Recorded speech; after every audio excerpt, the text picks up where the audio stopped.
In Beckel tonight, pro-Russian separatists in Ukraine shot down 2 more planes overnight, Ukrainian military jets. In Europe, opinions divided on whether to take stronger action against Putin, who's giving the missiles to the terrorists. The result, the Malaysian airliner destruction, 298 dead. Britain closer to calling for stronger action, but not France. It is selling Putin 2 warships, despite the Russian leader's aggressive tactics. Some Americans want President Obama to take stronger action against Russia, but the word warmonger now in play in that debate. Here to explain the use of that word, one of the co-hosts of The Five, Bob Beckel. So I heard you use the warmongering label when you were shooting it out with Waters over how the plane site should be secured. First of all, define warmongering to me. Warmongering is something spoken by somebody who has absolutely no idea what they're talking about, is sophomoric, has never had any experience in foreign policy, and could put us in a position where we could get into wars we don't need to be in. All right. So warmongering is someone who doesn't understand the situation, who wants to use military force, right? Correct. And that's the wrong strategy. Absolutely. Okay. So I got it. Now, with the wrong strategy, here's what I would hope would happen, that the UN would send in troops to Ukraine to secure the site so the investigation would be clean on the Malaysian airliner. Would that be warmongering for UN troops to go in? No, it would not be. I mean, I think that you need to secure this site, but the United States does not secure the site. So we shouldn't do it unilaterally. No, we shouldn't do it unilaterally. It should be the UN. I think the UN would be a good force to do it. I mean, who else is going to do it? Right. Nobody else is going to do it. And the UN won't do it either, so the scene will not be secured, and it has not been. If it doesn't get secured, that's too bad. It's not worth us going in there losing American troops. You know, I don't disagree with that. I wouldn't send ground troops in there. I don't think it would be warmongering to do it, but I think it would be foolish tactically to do it. Putin.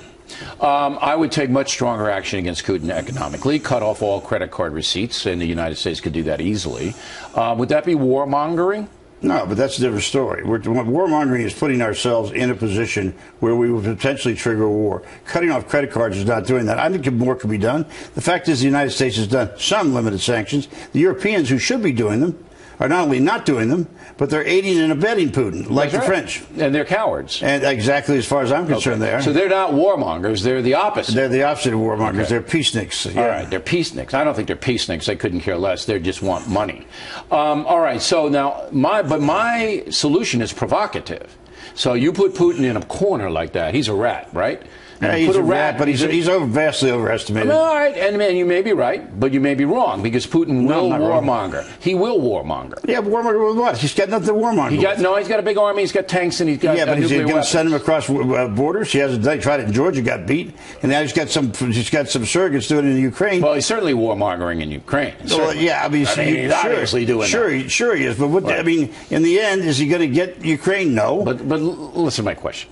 If I'm the president, I say, listen, Vlad, we're not going to take any more credit card receipts from Russia. That destroys his infrastructure right there. Now, he may say, okay, Bill, because you did that, now I'm going to take over all of Ukraine. I'm going to send Russian troops and tanks in.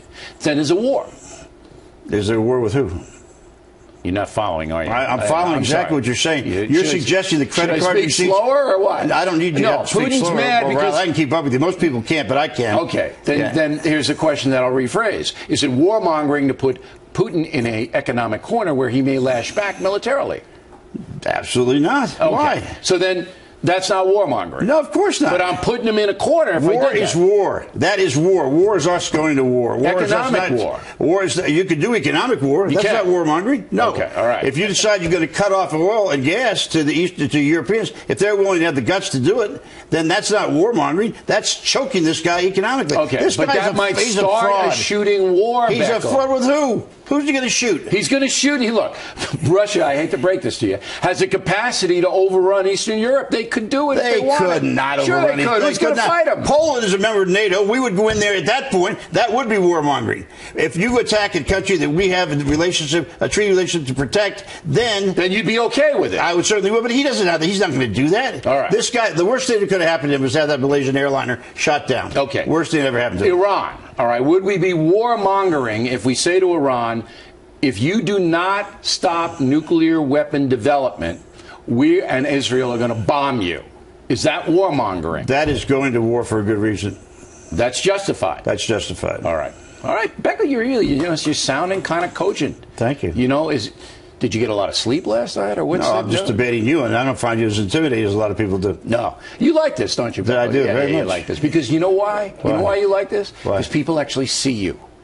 I think they see me on the 5. We're not that far behind you, O'Reilly. We got half the TVs. That's all right. It's a different audience. You've always been number one, and I got to give you credit for that, but right. it ain't going to last forever. Well, when I leave, it won't. But as long as I'm here, When you leave, it won't leave. Here's the deal. If we're not number one when I'm here, I start a war. Good. I'm going to war. Go ahead. Go to war. I'm going to war. You're going to go to war against Megan? I'm going to wag the dog. Are you going to go to war against Megan or the 5? No, the 5. Oh, you are? I'll Good. invade the 5. Yeah. All right? And then I'll turn on you, Beckel. We got you a few days. I was going to go tape on your door, and they wouldn't let me do it. They said because you'd be a pain in the ass about it. So you're babbling now. All right, give Beckel a hand. He made a little bit of sense today. We have a brand new BillO'Reilly.com poll for you. We're asking, what's the biggest threat to the USA? Putin, Iran, or the jihadists? What's the biggest threat? Putin, Iran, jihadists. BillO'Reilly.com poll.